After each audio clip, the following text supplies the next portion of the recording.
Shalom kepada semua jemaah yang mengikuti ibadah online pada malam hari ini. Apa kabar Anda semua? Kesempatan ini saya ingin mengucapkan selamat hari Jumat Agung kepada semua Anda. Damai Kristus menyertai Anda semua dimanapun Anda berada saat ini. Istimewa pada hari ini sempena dengan ibadah malam Jumat Agung, hari di mana Kristus mati bagi dunia yang berdosa dan telah hilang. Saya mau mengungsikan kebenaran firman Tuhan dalam Injil Matius bab yang ke-27 ayat 45 hingga 56. Saya tidak membaca keseluruhan perikop ini, saya hanya membaca ayat yang ke-46. Kira-kira jam 3 berserulah Yesus dengan suara nyaring. Eli, Eli, lama sabachthani. Artinya, Allahku, Allahku, mengapakah engkau meninggalkan aku? Inilah satu laungan Yesus ketika disalib, ketika dia merasa ditinggalkan oleh Allah Bapa. Penderitaan Yesus, jawaban penderitaan kita. Inilah tema khotbah yang saya ingin kongsikan pada malam hari ini. Saudara dan saudari, ada dua soalan yang sangat penting yang saya pasti menjadi persoalan ramai orang, termasuk orang-orang Kristen. Yang pertama, ketika dunia menghadapi COVID-19 di tahun 2020, pastilah ramai orang yang tertanya-tanya, bahkan mungkin ada di antara kita yang masih bingung. Kenapakah COVID-19 ini ada? Dari manakah COVID-19 ini? Di manakah peranan Tuhan saat ini? Bolehkah Tuhan Yesus hapuskan COVID-19? Jika jawaban kita boleh, tetapi kenapa COVID-19 belum dihapuskan sampai hari ini? Adakah Yesus tidak dapat menghapuskan COVID-19 dan penderitaan-penderitaan kita, termasuk kematian jasmani? Yang kedua, ketika Yesus mengalahkan kuasa dosa, maut dan iblis yang menjadi musuh utama kita, kenapakah Yesus harus menjadi manusia dan mengalami penderitaan bahkan sampai mati di atas kayu salib? Saudara dan saudari, ada satu amaran yang keras kepada Adam sewaktu di Taman Eden. Kita boleh melihat itu dalam Kejadian bab yang kedua ayat 16 hingga 17.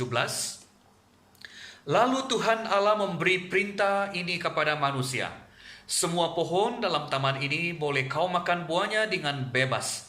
Tetapi pohon pengetahuan tentang yang baik dan yang jahat itu, janganlah kau makan buahnya, sebab pada hari engkau memakannya, pastilah engkau mati. Kita melanjutkan membacanya dalam Roma bab yang ke-6 ayat 23.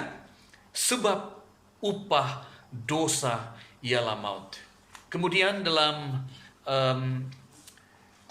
Mazmur 90 ayat yang ke-10, masa hidup kami 70 tahun, dan jika kami kuat 80 tahun, dan kebanggaannya adalah kesukaran dan penderitaan, sebab berlalunya buru-buru dan kami melayang lenyap.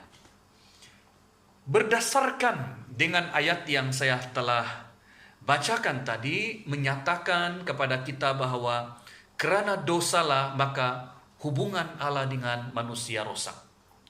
Hubungan manusia dengan manusia juga rosak. Seluruh ciptaan juga rosak.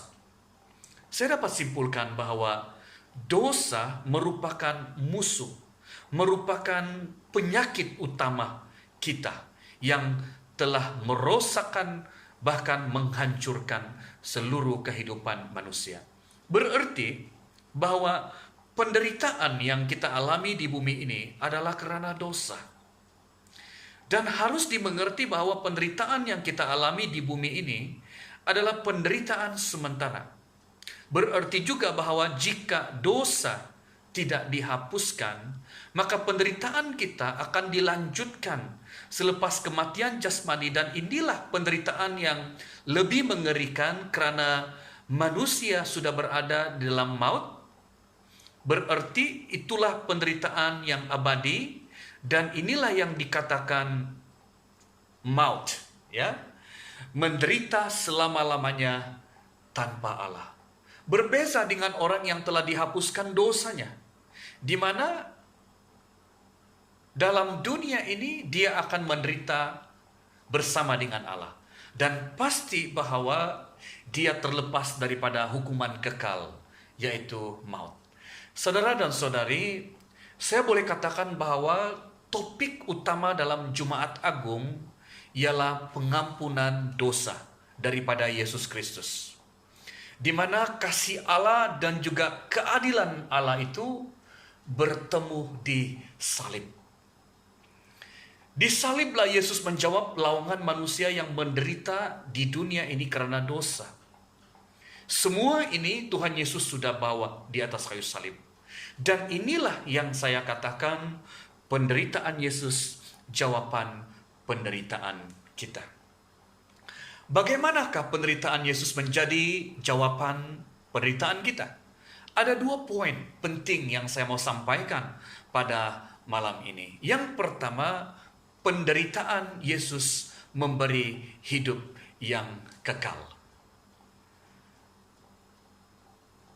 Kita melihat sekali lagi dalam Kejadian bab yang kedua, ayat yang ke-16 dan 17, ya. Lalu Tuhan Allah memberi perintah itu kepada manusia, semua pohon dalam taman ini boleh kau makan buahnya dengan bebas. Tetapi pohon pengetahuan tentang yang baik dan yang jahat itu, janganlah kau makan buahnya, sebab pada hari engkau memakannya, pastilah engkau mati. Dan kemudian kita boleh melihat ayat yang berikutnya, ya. Dalam Roma 6:23, upah dosa ialah maut. Saudara-saudari, saya melihat dosa itu begitu serius karena bercakap tentang kematian. Saya mau bertanya kepada Anda semua, kematian jasmani mengerikan atau tidak? Adakah rawatan dalam dunia ini yang boleh menjawab kematian jasmani itu? Ini memberi pesan kepada kita bahwa sedangkan kematian jasmani sudah mengerikan dan tidak ada jawabannya, apalagi dengan kematian kekal, maut. Tak ada seorang pun di dunia ini mampu menjawab persoalan penyakit musuh yang terbesar ini. Tak dapat menyelesaikannya. Dan inilah yang Yesus selesaikan. Dan untuk menghapuskan dosa manusia hanya dengan darah Yesus Kristus. Kalau kita melihat perjanjian Allah dalam perjanjian lama, umat Israel menggunakan darah binatang untuk pengampunan dosa. Dan kemudian perjanjian Allah dalam perjanjian baru, kita menggunakan darah Kristus untuk pengampunan dosa. Sebab itulah dia berinkarnasi dengan daging dan darah supaya boleh mati. Dan disinilah kasih, keadilan, dan kebenaran dapat dipertemukan di kayu salib supaya manusia mendapat pengampunan yang kekal. Ketika Tuhan Yesus mengatakan satu kalimat di atas kayu salib, Bapa, ampunilah mereka, sebab mereka tidak tahu apa yang mereka lakukan. Yesus sebenarnya mau berkata begini, Bapa, ampunilah mereka melalui aku.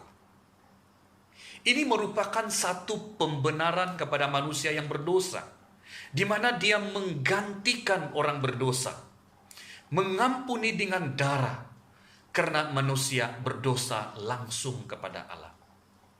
Seruan Yesus disalib, Eli, Eli, lama sabachthani. Allahku, Allahku, mengapakah engkau meninggalkan aku?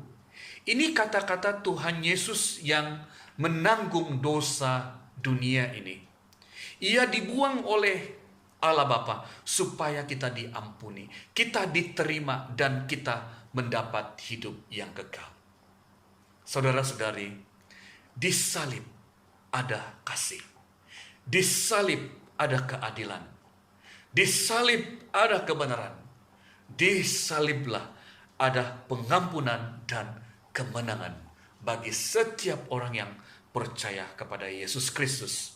Karena di sana ada penghapusan dosa, penghapusan terhadap maut, sehingga kita mendapat kehidupan yang kekal.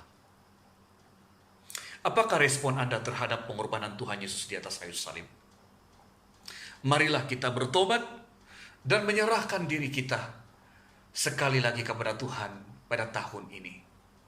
Khususnya dalam kita merayakan Jumat Agung pada malam ini, pada hari ini, ya, dan menjalani hidup yang menyatakan harapan kepada Tuhan Yesus yang menjadi Tuhan dan Juru Selamat kita. Yang kedua, penderitaan Yesus memberi harapan kepada kita.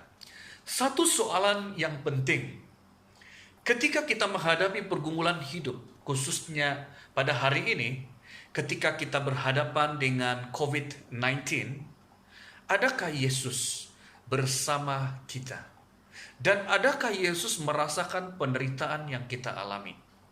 Ketika Yesus berinkarnasi menjadi manusia, hidup di antara kita dan menderita di dunia, ini merupakan pengharapan kepada dunia yang menderita.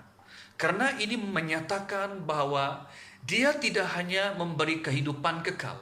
Dia tidak hanya memberikan surga kepada kita selepas kematian ini. Ya, tetapi Dia hadir. Dia hidup di dunia.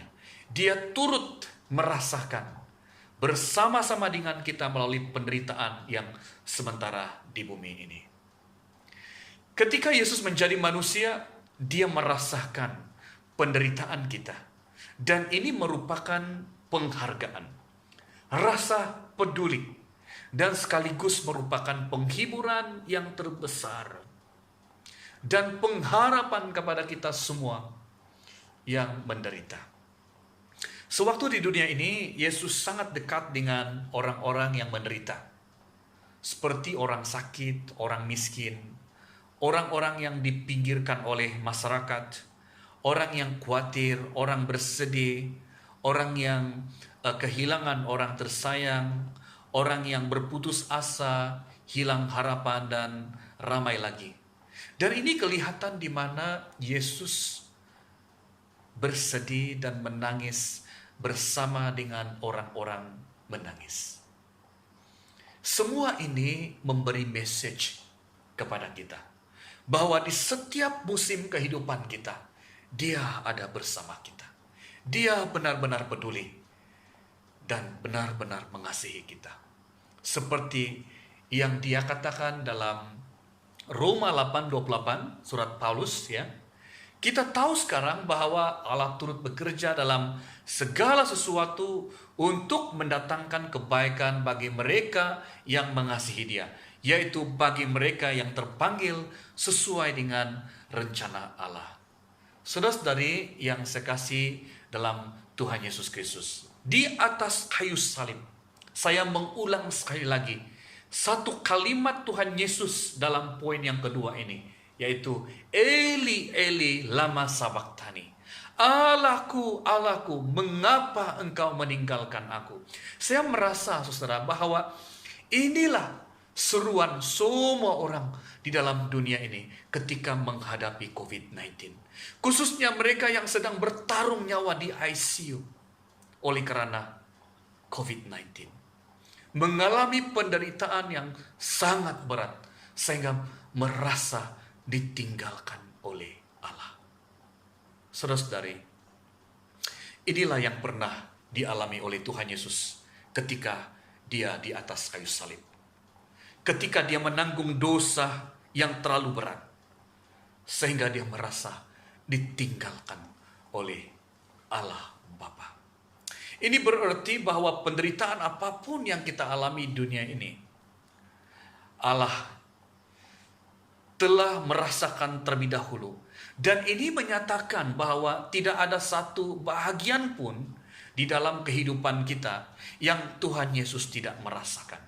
Semua penderitaan yang kita alami, bahkan lebih daripada itu, Dialah orang yang paling merasakan penderitaan, pergumulan yang kita alami di dalam dunia ini. Saudara-saudari, saya memberikan satu contoh.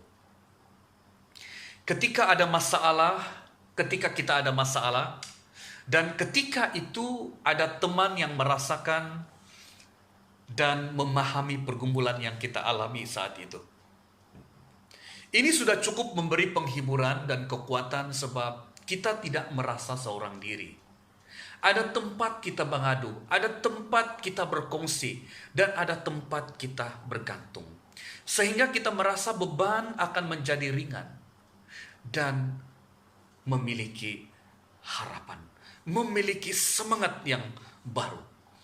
Sedangkan kawan saja pun kita sudah merasa ada kekuatan, ada semangat yang baru, ada penghiburan, ada harapan. Apalagi Tuhan, yang mana lebih merasakan penderitaan kita, karena Dia telah melaluinya, sangat memahami keadaan kita, sangat peduli. Dan satu janji yang memberi pengharapan kepada kita, ialah bahwa Dia berjanji tak pernah tinggalkan kita. Seperti ada satu pujian yang menyatakan, Tuhan tak pernah janji, langit selalu biru, tetapi Dia berjanji selalu menyertai. Tuhan tak pernah janji, jalan selalu rata, tetapi Dia berjanji memberi kekuatan. Nah, saudara-saudara yang sekasih dalam Tuhan Yesus Kristus, apa yang Anda alami hari ini? Apakah pergumulan yang Anda alami hari ini? Saya mau bilang kepada kita, ada Yesus bersamamu. Ada Yesus, ada harapan. Apakah respon kita terhadap kepedulian Tuhan Yesus kepada dunia yang menderita? Di dalam gereja dan di luar tembok gereja. Biarlah penderitaan Kristus juga mendorong kita untuk memperdulikan sesama manusia, memperhatikan, merasakan penderitaan, mendengar pergumulan orang yang menderita, menangis bersama dengan orang-orang yang menderita, sehingga mereka merasa ada penghiburan, kekuatan, dan harapan. Sehingga kita menghadirkan harapan di dalam dunia ini. Tuhan memberkati kita. Amin.